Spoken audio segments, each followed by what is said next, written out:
Hello everyone, তো আজকে আমি বানাবো একটা বেন্টো কেক।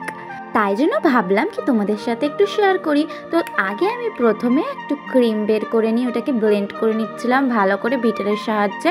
তোমাদের কাছে যদি বিটার না থাকে তাহলে তোমরা হাত দিয়েই ব্লেন্ড করে নেবে ভালো করে। আর ততক্ষণ ব্লেন্ড করবে যতক্ষণ না তোমাদের ক্রিমটা এরকম পর্যায়ে চলে আসে।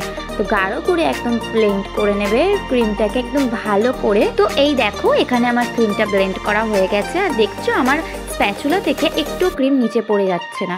তো তারপরে আমি এখানে নিয়ে নিচ্ছিলাম ময়দা, আর এখানে সুগার পাউডার নিয়ে নিয়েছিলাম, আর পরিমাণ মতো এখানে বেকিং পাউডার নিয়ে নিয়েছিলাম, আর বেকিং সোডা নিয়ে নিয়েছিলাম। তো এখানে আমি তোমাদেরকে একটা কথা বলে দিই, অনেকে ক্রিম ব্লেন্ড করার সময় ব্লেন্ডটা ভালো করে হয় না, ক্রিমটা মেল্ট হয়ে যায়। তো ওখানে কি করতে হবে, একটা বোলের মধ্যে নিচে অনেক কটা আইস কিউব নিয়ে নিতে হবে, তারপরে ক্রিমটা রেখে ওর উপর ব্লেন্ড করলে ভালো হয়। তো দেখতে পাচ্ছ এখানে আমি সব কিছু মিশিয়ে নিয়ে এর মধ্যে একটু অয়েল দিয়ে দিয়েছিলাম। তো অয়েলটা দেখানো হয়নি। তারপরে এখানে আমি ভ্যানিলা সিরাপ দিয়ে দিচ্ছিলাম। তো তারপরে ওইটাকে ব্লেন্ড করে নিয়েছি ভালো করে, আমি ব্যাটারটাকে তৈরি করে নিয়েছি। তারপরে আমি যেহেতু এখানে বেন্টো কেক তৈরি করবো তাই জন্য একটা মাগ নিয়ে নিয়েছি, ওটাই ভালো সুবিধা হয়।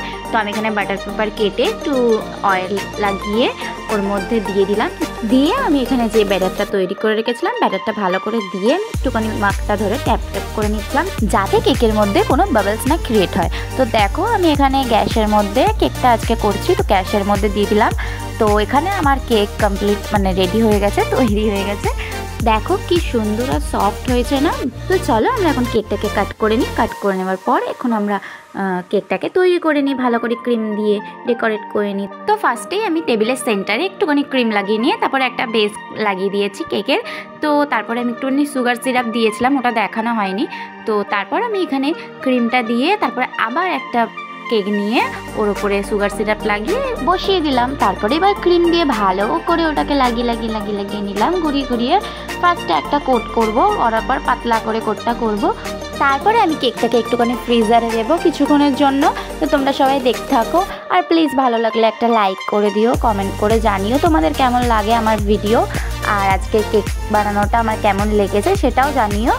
তো দেখতে থাকো। দেখো আমি ফ্রিজ থেকে বের করে নিলাম, বের করে নিয়ে এবার একবার ক্রিমটাকে কোট করে নিয়েছিলাম, ওটা না দেখানো হয়নি।